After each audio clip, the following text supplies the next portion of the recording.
আসসালামু আলাইকুম, সবাই কেমন আছেন? এই বছর ১ম বার আমাদের পুকুরে ব্যাট দেওয়া হয়েছিল। মানে ২০২৬ সালে ১ম বার আমাদের পুকুরে ব্যাট দেওয়া হয়েছে। আর ব্যাট দিয়ে আমরা এত মাছ পেয়েছি আলহামদুলিল্লাহ। বাহিরে ছিল প্রচন্ড কনকনে ঠান্ডা। আর এই ঠান্ডার মধ্যে আমি যখনই শুনলাম যে পুকুরে ব্যাট দেওয়া হচ্ছে, তখনই আমি সাথে, সাথে হাত মোজা, পা মোজা, কাঁথা কম্বল যা পাইছি সবকিছু নিয়ে পুকুরের উদ্দেশ্যে ছুটলাম।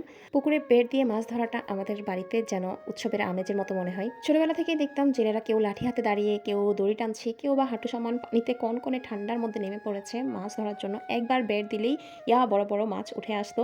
আর সেই মাছগুলো দেখে আমরা চাচাতো ভাই-বোন সবাই মিলে আনন্দে আত্মহারা হয়ে যেতাম যে জালে মাছ পড়েছে। এরপর জেলেরা মাছগুলোকে বাড়ির মধ্যে দিয়ে যেত আর তারা তাদের ভাগ যতটুকু ছিল ততটুকু নিয়ে যেত। অনেক সময় টাকা নিয়ে যেত বা অনেক সময় মাছ নিয়ে যেত।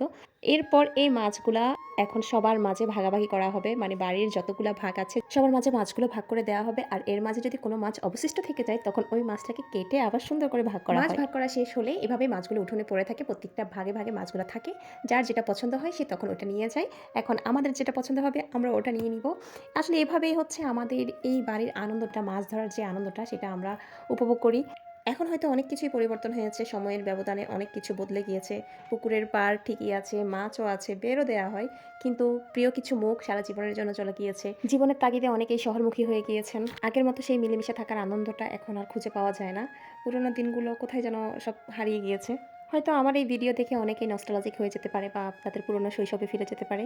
আমার এই ভিডিওটা যদি আপনাদের একটু ভালো লেগে থাকে তাহলে অবশ্যই শেয়ার করে দিবেন এবং ভালো থাকবেন, সুস্থ থাকবেন। আল্লাহ হাফেজ।